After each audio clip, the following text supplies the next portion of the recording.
ছোট ছোট পায়ে সরু মেঠোপথ ধরে ধীরে ধীরে হেঁটে যাচ্ছে মিষ্টি এক শিশু। শিশুটির পেছনে পেছনে একেবারে পোষা প্রাণীর মতো হেঁটে যাচ্ছে একটি সজারু, আর তার কোলে নিশ্চিন্তে বসে আছে একটি গন্ধ গোকুল। এমন অবিশ্বাস্য দৃশ্য দেখে অনেকেই প্রথমে ভেবেছেন এটি হয়তো কোনো সিনেমার দৃশ্য, কিন্তু ভিডিওটি ছিল বাস্তব। আর সেই কারণেই মুহূর্তের মধ্যে এটি ছড়িয়ে পড়েছে সামাজিক যোগাযোগ মাধ্যমে।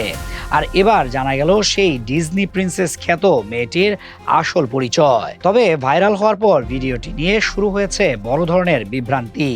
অনেকেই দাবি করেন বন্যপ্রাণীর সঙ্গে শিশুটির এই অসাধারণ বন্ধুত্বের ঘটনাটি বাংলাদেশের। সেই দাবি পরে ব্যাপকভাবে ছড়িয়ে পড়ে বিভিন্ন ফেসবুক পেজ ও ব্যবহারকারীদের পোস্টের মাধ্যমে। বিভ্রান্তি আরও বাড়িয়ে দেয় ভারতের সংবাদ মাধ্যম দ্য টেলিগ্রাফের অফিসিয়াল ফেসবুক পেজে ভিডিওটি শেয়ার করার একটি পোস্ট। সেখানে ঘটনাটি বাংলাদেশের বলে উল্লেখ করা হলে অসংখ্য ব্যবহারকারী সেটিকে সত্য ধরে নিয়ে মন্তব্য করতে থাকেন। অল্প সময়ের মধ্যেই ভিডিওটি বাংলাদেশের ঘটনা হিসেবে ভাইরাল হয়ে যায়। তবে তথ্য যাচাই করে দেখা যায় ভিডিওটি প্রথম প্রকাশ করা হয় 11 জুন পার্বত সিলভা নামে একটি ফেসবুক অ্যাকাউন্ট থেকে।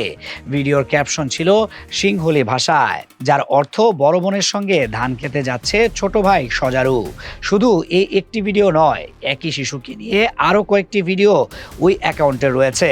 সবগুলো ভিডিওতে শিশুটিকে সিংহলি ভাষায় কথা বলতে শোনা যায়, যা প্রমাণ করে সে বাংলাদেশি নয়। পাশাপাশি অ্যাকাউন্টটির বায়োতে অবস্থান হিসেবে উল্লেখ রয়েছে শ্রীলঙ্কার ঐতিহাসিক শহর পোলেনারুয়ার নাম। ভিডিওর ভাষা, প্রকাশের উৎস এবং অ্যাকাউন্টের তথ্য মিলিয়ে নিশ্চিত হওয়া গেছে ভাইরাল হওয়া শিশুটি বাংলাদেশের নয়, বরং শ্রীলঙ্কার পোলোনারুয়ার এক সিংহলি বালিকা।